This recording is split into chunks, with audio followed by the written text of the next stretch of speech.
Sex education season 1 episode 3। Episode की शुरुआत होती है लिली के रूम से, जहां लिली अपनी एलियन सेक्स कॉमिक्स लिख रही होती है और अब उसके कैरेक्टर्स इंटीमेट होने ही वाले होते हैं, मगर लिली इंटीमेट वाला सीन लिख नहीं पाती क्योंकि उसे ये बात पता ही नहीं था कि इंटीमेट होते टाइम कैसी फीलिंग आती है। और अब लिली ये फैसला करती है कि उसे अपनी कॉमिक पूरी करने के लिए किसी के साथ इंटीमेट होना ही पड़ेगा। वहीं एक अबॉर्शन क्लिनिक में मेव डॉक्टर से अबॉर्शन की डेट लेती है और अब यहाँ उसे ये भी पता चलता है कि अगर उसे अबॉर्शन करवाना है तो उसे अबॉर्शन वाले दिन किसी को अपने साथ एज अ गार्जियन लेके आना पड़ेगा। अब मेव क्लिनिक की कंडीशन को पूरा करने के लिए घर पर जाकर बहुत सोचती है और फिर उसके बाद अपने भाई शॉन को कॉल करती है, लेकिन शॉन का कॉल नहीं लगता। अब अगले सीन में हमें सभी का मॉर्निंग रूटीन दिखाया जाता है। ऑटिस सुबह सुबह उठते ही अपनी चादर को छुपाने लगता है क्योंकि उसने पिछली रात मेव के साथ इंटीमेट होने का सपना देखा था और इसी वजह से उसका रात को इजैकुलेशन हो गया था। और क्योंकि ऑटिस की मॉम उसकी सेक्स लाइफ में कुछ ज्यादा ही इंटरेस्ट लेती थी, इसलिए ऑटिस स्कूल जाने से पहले अपनी मॉम को उसको रूम में ना जाने के लिए बोलकर जाता है। लेकिन ऑटिस की मॉम कहाँ रुकने वाली थी। यहाँ ऑटिस स्कूल निकला, वहाँ ऑटिस की मॉम उसके रूम में घुस जाती हैं और फिर इधर उधर देखने के बाद उन्हें मिलती है ऑटिस की वो गंदी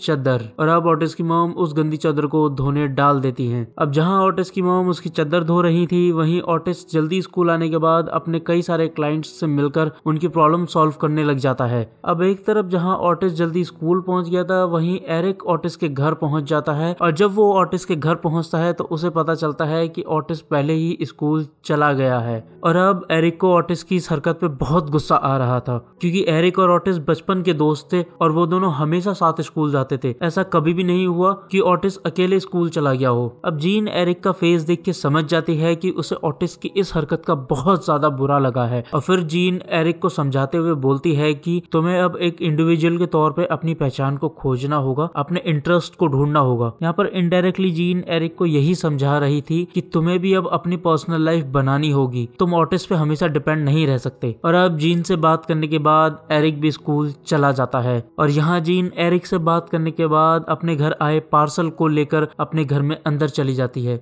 और अब घर के अंदर जाने के बाद वो उस पार्सल को खोल के देखती है तो उस पार्सल के अंदर एक ही बुक की बहुत सारी कॉपीज होती हैं। असल में ये बुक्स होती हैं एरिक के डैड और जीन के एक्स हस्बैंड की, और उसने ये कॉपीज उसे इसलिए भेजी थी ताकि जीन इन बुक्स पे अपने ऑटोग्राफ करके उसे भेज दे और उसका हस्बैंड इन ऑटोग्राफ बुक से बहुत ज्यादा पैसे कमा ले। और यहाँ पर मैं आपको बता दूं कि ऑटिस का डैड भी ऑटिस की मॉम की तरह ही एक राइटर होता है। अब अगले सीन के अंदर हम देखते हैं कि एरिक के स्कूल पहुंचने के बाद भी ऑटिस एरिक के साथ ना होकर मेव के साथ घूम रहा था और अब ऑटिस को खुद से दूर जाता देख एरिक भी टीचर की सलाह पर म्यूजिकल ग्रुप ज्वाइन कर लेता है। इसी म्यूजिकल ग्रुप में एरिक की मुलाकात होती है लिली से और लिली एरिक से फर्स्ट टाइम मिलते ही उससे पूछती है कि क्या वो दोनों स्कूल खत्म होने के बाद उसके घर पर म्यूजिकल प्रैक्टिस कर सकते हैं। और क्योंकि एरिक भी खुद को अकेला महसूस कर रहा था, इसलिए एरिक भी लिली को स्कूल खत्म होने के बाद उसके घर आने के लिए बोल देता है। इसके बाद सभी बच्चों को स्कूल के ऑडिटोरियम में बुलाया जाता है और यहाँ पर प्रिंसिपल सभी बच्चों को झिझकते हुए ये बताता है कि उन्हें युगांडियन लड़कियों के लिए सैनिटरी पैड डोनेट करने के लिए फंड इकट्ठा करना है। जब प्रिंसिपल बच्चों को ये बता रहा था तभी ऑटिस एरिक को बताता है कि उसने पिछली रात मेव के साथ इंटीमेट होने का सपना देखा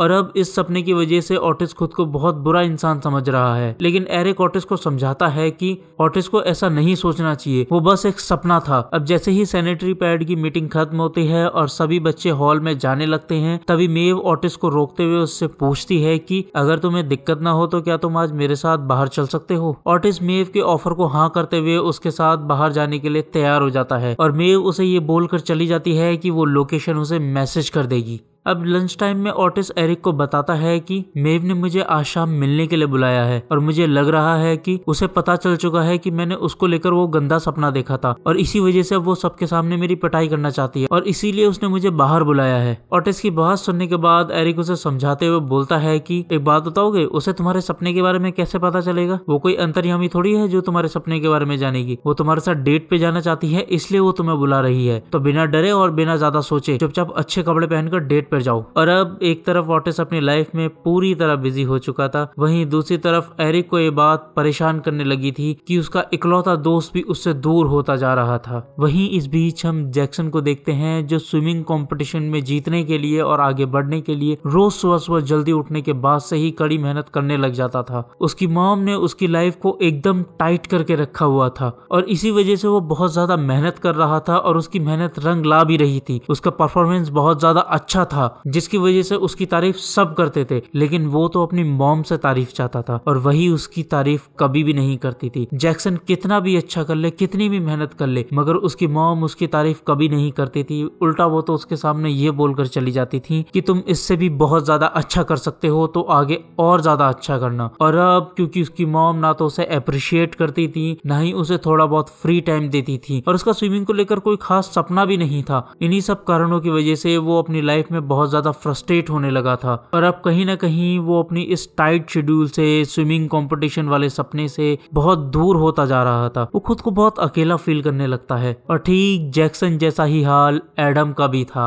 एडम अपने आप में ही खोया हुआ था, वो सबसे दूर दूर रहने लगा था। और ऐसा क्यों था? ऐसा इसलिए था क्योंकि एडम के डैड ने उसे कभी समझने की कोशिश ही नहीं करी। वो हमेशा एक प्रिंसिपल वाले रोल के अंदर ही रहते थे। उन्होंने कभी एक बाप बनकर, एक दोस्त बनकर कभी उसकी प्रॉब्लम समझने की, सुनने की या सॉल्व करने की कोशिश ही नहीं करी। वो सिर्फ और सिर्फ एडम के कम ग्रेड आने पर उसे डांटते रहते थे। लेकिन एडम चाहता था कि एक बार उसके डैड उसके साथ बैठकर उससे बात करें, उससे पूछें कि वो क्या चाहता है, प्रॉब्लम क्या है, उसके साथ थोड़ा बहुत फ्री टाइम बिताएं। लेकिन एडम के डैड तो उसके साथ कम और दूसरों के साथ ज्यादा समय बिताते थे। वो जैक्सन जैसे बच्चों को अपने बच्चों की तरह ट्रीट करते थे और इन्हीं सब वजहों की वजह से एडम बहुत ज्यादा फ्रस्ट्रेट रहता था। मगर इन सब के साथ ही वो कुछ टाइम से एरिक को बड़ी अजीब तरीके से भी देख रहा था और अब वो एरिक को हर जगह फॉलो भी कर रहा था। अब स्कूल खत्म होने के बाद लिली एरिक के घर पहुंचती है और अब वो दोनों एरिक के रूम में पहुंच जाते हैं, जहां पर एरिक म्यूजिकल प्रैक्टिस करने के लिए अपने म्यूजिकल इंस्ट्रूमेंट को निकाल लेता है। लेकिन वहीं दूसरी तरफ लिली अपने कपड़े उतार देती है और कपड़े उतारने के बाद वो एरिक को बोलती है कि वो उसके साथ सेक्स करना चाहती है। और अब जब एरिक उसे ये बताता है कि वो गे है, तब भी लिली एरिक को ये बोलती है कि कोई बात नहीं, तुम्हें तो बस मेरे साथ इंटीमेट ही होना है ना, इसमें गे या लेस्बियन वाली तो कोई बात ही नहीं है। लेकिन एरिक फिर भी लिली को मना कर देता है। अब एरिक के मना करने के बाद लिली अपने कपड़े पहनकर एरिक के रूम के अंदर इधर उधर ताक झांक करने लगती है और इसी ताक झांक के अंदर उसे एरिक के रूम में मिलते हैं लड़कियों वाले कपड़े और बहुत सारा मेकअप का सामान। और अब ये दोनों एक दूसरे का मेकअप करने लगते हैं और लड़कियों के कपड़े पहनने लगते हैं। और जब ये दोनों ये सब कर रहे होते हैं तभी अचानक से एरिक के डैड वहां आ जाते हैं और वो ये सब देखने के बाद एरिक को ये बोलकर चले जाते हैं कि तुम्हारी मॉम के आने से पहले ये सब निपटा लो। जिसके बाद लिली एरिक के डैड को ये बोलकर वहां से चली जाती है कि एरिक को ऐसा करने के लिए उसने बोला था। एरिक तो ये सब कर भी नहीं रहा था और वो ऐसा इसलिए करती है ताकि उसके जाने के बाद एरिक को कम डांट पड़े। वहीं दूसरी तरफ ऑटिस के घर पर ऑटिस के डैड का वीडियो कॉल आया था, मगर ऑटिस को क्योंकि मेव के पास जाना था इसलिए वो अपनी मॉम से ये बोलकर चला जाता है कि मॉम आप डैड से बात कर लो, मुझे कहीं जाना है। और अब एक तरफ तो ऑटिस मेव की बताई लोकेशन पर पहुंच जाता है। वहीं ऑटिस के घर से जाने के बाद जीन ऑटिस के डैड से बात करने लगती है और फिर थोड़ी देर तक बात करने के बाद जब वीडियो कॉल कट होती है तो वो बहुत ज्यादा चिढ़ने लगती है क्योंकि ऑटिस की मॉम ऑटिस के डैड को बिल्कुल भी पसंद नहीं करती थी। अब जब ऑटिस मेव की बताई जगह पर पहुंचता है तो वो देखता है कि वहां एक अबॉर्शन क्लिनिक है और उस क्लिनिक के बाहर दो लोग अबॉर्शन ना करवाने की सलाह दे रहे होते हैं। और अब ऑटिस इन दोनों लोगों को इग्नोर करते हुए क्लिनिक में चला जाता है। अब जैसे ही ऑटिस क्लिनिक के अंदर पहुंचता है तो मेव उसे देखकर बोलती है कि तुम लेट आए हो, अब एक काम करो, बाहर जाकर रुको,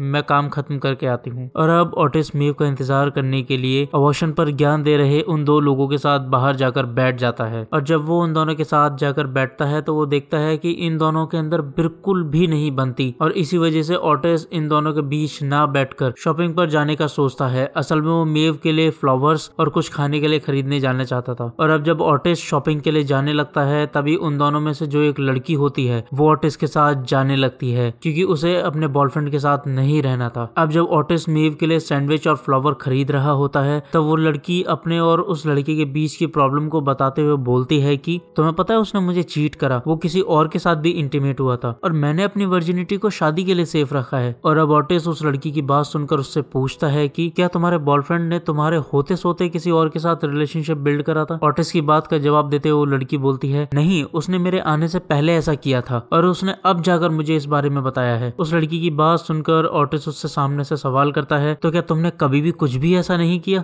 और अब वो लड़की ऑटिस के सवाल का ऐसा जवाब देती है जिसको सुनकर आप सबका दिमाग खराब हो जाएगा। वो लड़की बोलती है, मैंने हैंड जॉब दिया है, एनल सेक्स किया है, मैंने बाकी सब कुछ किया है, सिर्फ मैंने वर्जिनिटी को अपने सेफ रखा है। मतलब सीरियसली, बोलने के पैसे नहीं लगते तो कुछ भी बोलोगे। और अब ऑटिस उस लड़की को समझाता है कि देखो, गलतियां सबसे होती हैं, तुमने भी करी है, मैंने भी करी है, और अगर तुम जीसस को मानती हो तो उन्होंने तो सबसे पहले यही कहा था, माफ करो सबको। और अब ऑटिस मेव के लिए सैंडविच और एक फ्लावर खरीदता है और फिर वो दोनों वापस क्लिनिक पर आ जाते हैं। वहीं इस बीच मेव का भी अबॉर्शन खत्म हो जाता है और अब ऑटिस मेव को उसके घर छोड़ देता है। घर जाते समय ऑटिस अपनी मॉम के बारे में बताने लगता है, अपनी लाइफ और अपनी फैमिली के बारे में बताने लगता है। और अब जब ऑटिस अपनी फैमिली के बारे में, अपनी लाइफ के बारे में बताता है, तभी मेव भी अपनी लाइफ के बारे में और अपनी फैमिली के बारे में बताते हुए बोलती है कि उसकी मॉम एक ड्रग एडिक्ट है जो अपनी एडिक्शन को छुड़ाने की कोशिश कर रही है, लेकिन वो कामयाब नहीं हो पा रही। वही उसका भाई शॉन एक बेवकूफ है जिस पर बिल्कुल भरोसा नहीं कर सकते और वो कुछ महीनों से गायब है। और अब मेव को घर छोड़ने के बाद जब ऑटिस वापस अपने घर जाने लगता है तो मेव उसे पहले तो गले लगा लेती है और फिर उसे ये बोलती है कि मेरे अबॉर्शन के बारे में किसी को भी स्कूल में मत बताना। और अब ऑटिस मेव की इच्छा के अनुसार मेव के अबॉर्शन की बात अपने अंदर ही दबा लेता है। और अब हम देखते हैं कि रात होने पर एरिक ऑटिस के घर आ जाता है और फिर ये दोनों